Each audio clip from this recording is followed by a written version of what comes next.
Sirisha death మిస్టరీలో మొదటి నుండి వినిపిస్తున్న పేరు తేజస్విని. రాజీవ్ తేజస్విని ప్రేమించుకున్నారు, పెళ్లి చేసుకోవాలనుకున్నారు.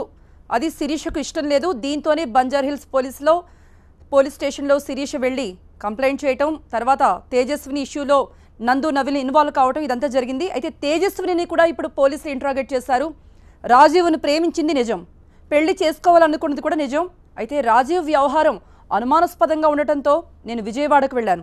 ఎందుకంటే రాజీవ్ తల్లి వాళ్ళు ఉండేది విజయవాడలో వెళ్ళి రాజీవ్ తల్లిని కూడా కలిశాను. రాజీవ్ను ప్రేమిస్తున్నట్టుగా, పెళ్లి చేసుకోవాలనుకుంటున్నట్టుగా రాజీవ్ తల్లికి చెప్పాను. అయితే రాజీవ్ తల్లి తమ పెళ్లికి ఒప్పుకోలేదు అంది తేజస్విని పోలీసుల ఇంట్రాగేషన్లో. అయితే శిరీషతో నాకు ఎటువంటి సంబంధం లేదు, శిరీషతో నేను ఎప్పుడు మాట్లాడలేదంటోంది తేజస్విని. రాజీవ్ను ప్రేమించాను, అయితే అతను అనుమానాస్పదంగా బిహేవ్ చేయడంతో కొన్ని డౌట్స్ వచ్చాయి. సో ఈ డౌట్స్ని క్లారిటీ తీసుకోవడానికి, అలాగే వాళ్ళ ఫ్యామిలీతో మాట్లాడటానికి విజయవాడకు వెళ్ళాను. రాజీవ్ కోసమే నేను బెంగళూరు నుండి హైదరాబాద్కు కూడా వచ్చాను. అయితే తర్వాత రాజీవ్ పేరెంట్స్ని కలవటానికి విజయవాడకు వెళ్ళాను. విజయవాడలో రాజీవ్ తల్లిని కలిశాను. అయితే పెళ్లికి రాజీవ్ తల్లి ఒప్పుకోలేదు అని తేజస్విని పోలీసులకు చెప్పింది. అయితే తేజస్వినికి నందు నవీన్ అనే ఇద్దరు ఫోన్ చేశారు, బెదిరించారు. అయితే ఈ బెదిరింపు కాల్స్ విషయంలో ఆమె పేర్లు, అంటే మనకి బ్రేకింగ్ న్యూస్లో ఎవరు తేజస్విని బెదిరించారనే పేర్లు రాలేదు. కాకపోతే ఇంతకుముందు నందు నవీన్లే తేజస్విని బెదిరించారనే సమాచారం ఉంది కాబట్టి, అయితే తేజస్విని చెప్పింది ఏంటంటే బెదిరింపు కాల్స్ రావటం నిజం, నన్ను బెదిరించారు, ఆ కాల్స్ నిజమని కూడా పోలీసులకు చెప్పింది తేజస్విని. టాస్క్ ఫోర్స్ పోలీసులు ఈ మేరకు ఆమెను ఇంట్రాగేట్ చేశారు, సమాచారాన్ని రాబట్టారు. రాజీవ్ నన్ను మోసం చేశాడంటోంది తేజస్విని.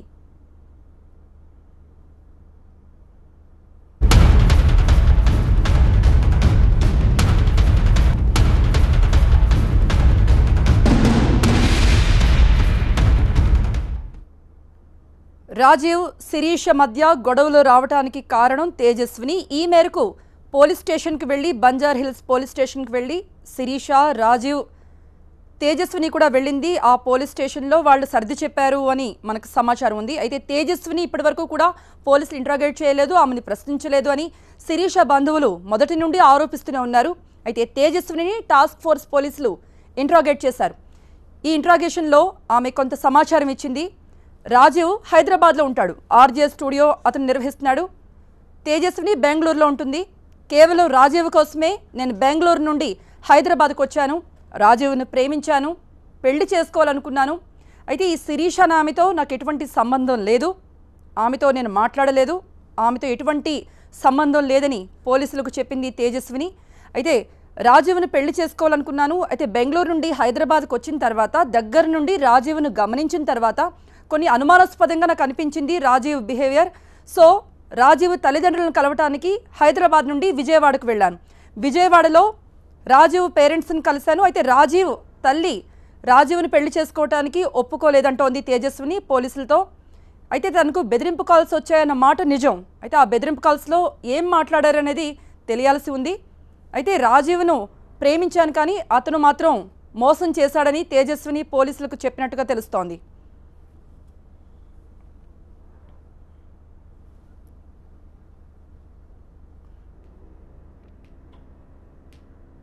తేజస్విని పోలీసులు ప్రశ్నించారు. చాలా సమాచారం పోలీసుల దగ్గర ఉంది. ఇప్పుడు మా ప్రతినిధి విజయ్ మరిన్ని అప్డేట్స్ ఇవ్వడానికి లైవ్లో సిద్ధంగా ఉన్నారు.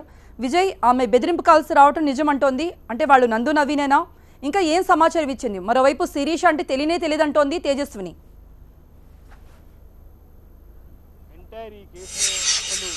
కంప్లైంట్ అసలు కీలక, అంటే ఎంటైర్ శిరీషకు రాజీవ్కు మధ్య జరిగినటువంటి ఇష్యూస్లో అసలు గొడవ జరిగిందంతా కూడా తేజస్వినితో. కాబట్టి తేజస్విని స్టేట్మెంట్ని పోలీసులు రికార్డ్ చేశారు.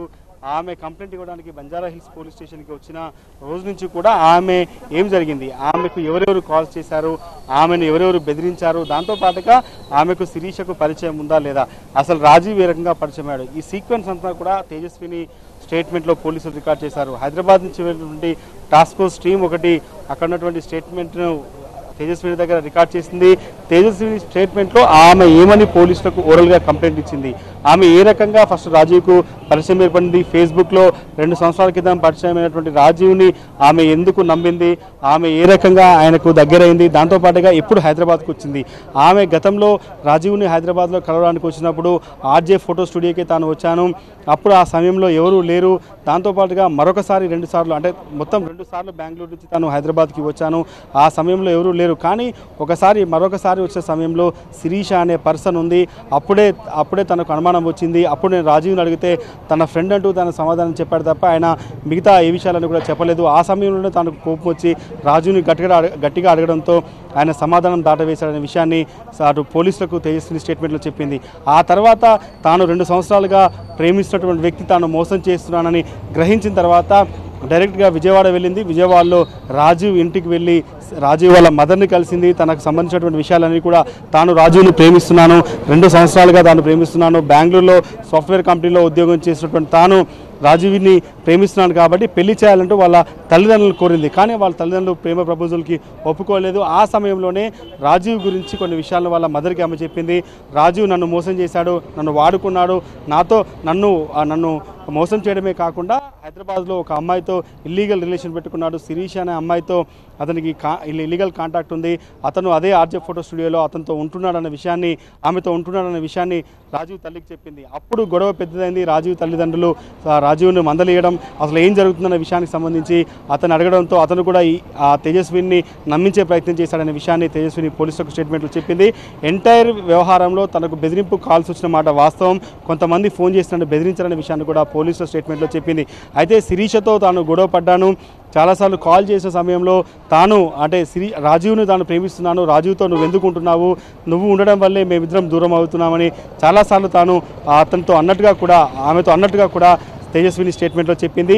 ఎందుకు మా మధ్యలోకి వస్తున్నావు, నువ్వు లేకుంటే మేము పెళ్లి చేసుకోవాలనుకుంటున్నాము, నీకు ఆల్రెడీ మ్యారేజ్ అయింది, ఒక పాప కూడా ఉంది, నీ గురించి ఆర్జే ఫోటో స్టూడియోలో అందరూ కూడా చాలా దారుణంగా చెప్తున్నారు కాబట్టి నువ్వెందుకు మా మధ్యలో ఉన్నావు అనే విషయాన్ని కూడా ఆమె పోలీసుల స్టేట్మెంట్లో చెప్పింది. అంటే శిరీష ఆత్మహత్యకు తనకు ఎటువంటి సంబంధం లేదు, చిన్న విషయానికి ఆమె ఎందుకు ఆత్మహత్య చేసుకుంటుంది, ఇంత చిన్న విషయం, ఎందుకంటే పోలీస్ స్టేషన్కి వెళ్ళి నేను లవ్ చేసినటువంటి పర్సన్ నువ్వుతో ఎందుకు ఉంటున్నావు అని అడిగినందుకే ఆమె ఈ రకంగా ఆత్మహత్య చేసుకుంటుందని నేను అనుకోలేదు, నాకు ఎటువంటి సంబంధం లేదని దాదాపు 3 పేజీల ఒక స్టేట్మెంట్ను పోలీసులు తేజస్విని దగ్గర నుంచి రికార్డ్ చేశారు. ఎందుకంటే ఈ కేసులో ఆమె చాలా కీలకం, ఆమె ఇచ్చినటువంటి కంప్లైంట్ మేరకే ముందుగా వాళ్ళు పోలీస్ స్టేషన్కి వచ్చారు కాబట్టి ఆమె స్టేట్మెంట్ని డీటెయిల్గా రికార్డ్ చేశారు. అయితే ఈ కేసులో తేజస్విని ఒక విట్నెస్గా పోలీసులు చూపెట్టేటువంటి అవకాశం అయితే కనిపిస్తుంది. ఇప్పటివరకు జరిపినటువంటి విచారణలో తేజస్విని ఏం చెప్పింది ఆ విషయానికి సంబంధించి కూడా ప్రస్తుతానికైతే పూర్తిగా పోలీసు స్టేట్మెంట్లో తేజస్విని స్టేట్మెంట్ అయితే రికార్డ్ చేశారు. రైట్ విజయ్.